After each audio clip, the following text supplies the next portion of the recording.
Today, WWE revealed a major announcement, and in addition to that, we got to talk about some TNA canceled returns and a major canceled storyline. It's all coming up right here on the Ango Show.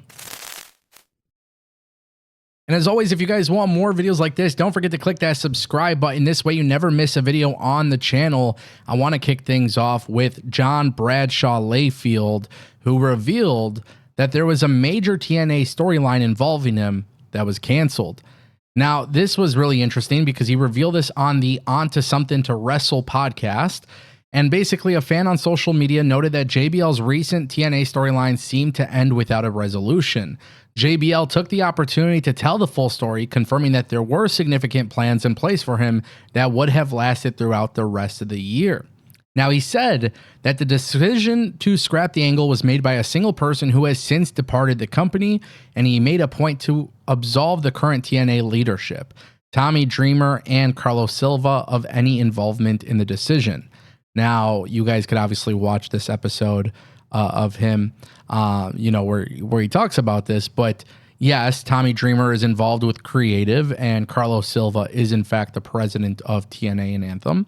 And they obviously had nothing to do with this decision. So if this person is no longer in the company, who could it be? Well, we know that Ariel is gone from the company. We know that Gail is gone from the company. We know Scott D'Amore is gone from the company.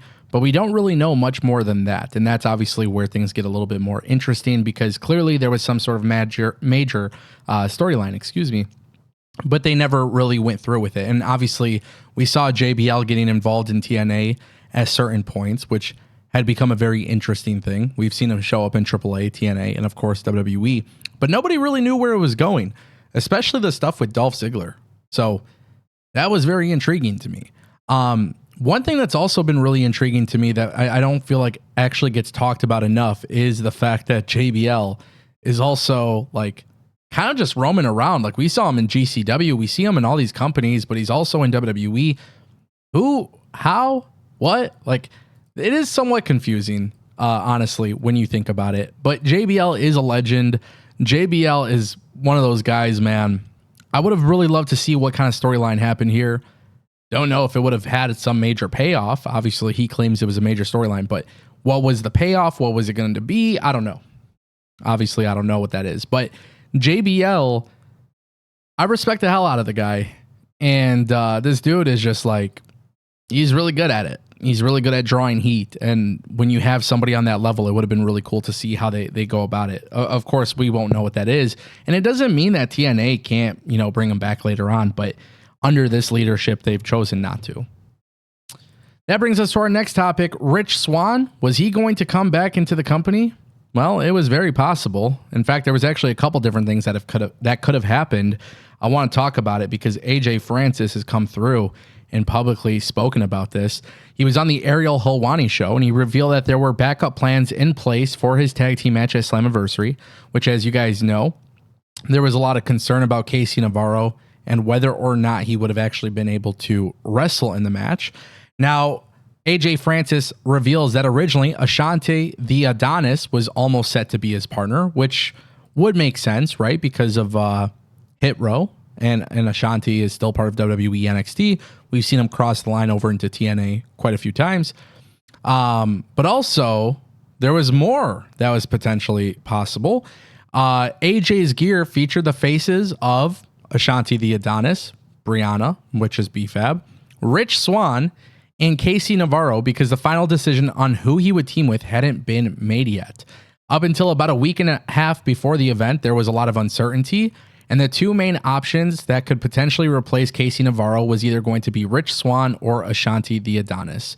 And AJ Francis and Tommy Dreamer even worked on creative ideas to introduce either wrestler if Casey Navarro couldn't compete. This is interesting because Rich Swann is one of my favorites. You guys probably know this if you watch a lot of my content. I'm a big fan of his work, was a big fan of his work in WWE, was a big fan of his work in CZW, was a big fan of his work when he came to Impact and eventually became world champion, right?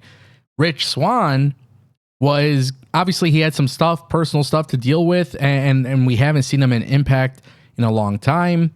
And there was rumors that TNA would be bringing him back, and then we haven't really seen that happen. and we don't really know what the future holds for him. Obviously, he's doing a lot of stuff with Pro Wrestling Revolver and the Indies, but Rich Swann coming back to tag team with AJ could have been really dope. And of course, a ladder match like this, you can almost guarantee there would have been some really cool spots involving Rich Swann. Side note, AJ Francis really killed it in this match, by the way. Definitely a big talking point for the Fatal 4-Way ladder match. But my point that I'm trying to make is that Rich Swann coming back to TNA would have been really cool. Not really sure why they didn't bring him back in some other capacity, which is kind of a little frustrating to me because it's like, okay, you definitely could do something with him. Maybe he does come back to TNA. I don't know what Anthem has planned. Rich Swann would be one of those guys, especially with the working relationship with WWE. You could send him to NXT. You could send him to TNA. He's a former world champion. This guy's entertaining. He's charismatic. He's a great wrestler. But they chose not to bring him back. So Casey Navarro obviously wrestled and he got cleared in time, but who knows what will happen next. And that leads us to our final topic, ladies and gentlemen. WWE has revealed some huge news. They are coming back to movie theaters. I love this news for a variety of reasons, and I'm obviously going to break it down for you guys. But yes, WWE is partnering with Fandango to bring premium live events to movie theaters. No, not Johnny Curtis Fandango, but the company, Fandango. And it starts with the 2-night SummerSlam this August. Now, there was a press release from TKO, and basically the way that it's going to work is Fandango is a company. They are like a online movie marketer. They handle ticket sales and stuff for movie theaters. And basically SummerSlam will now be available across multiple Regal cinemas across the United States on Saturday, August 2nd and Sunday, August 3rd. So you could actually buy tickets and go to the movie theater and watch SummerSlam. To some people, this is probably not a big deal. I think this is a huge deal. AEW does this, and it's really awesome to watch AEW pay-per-views in a movie theater. Honestly, movie theaters are kind of dead in 2025 because Hollywood can't seem to make good movies. But if you can go watch AEW with your friends at a movie theater and you get the snacks and the drinks, and yeah, you're going to pay a little bit of money, but it's a little bit of an experience. You know, it's kind of fun to be in that environment with a lot of wrestling fans.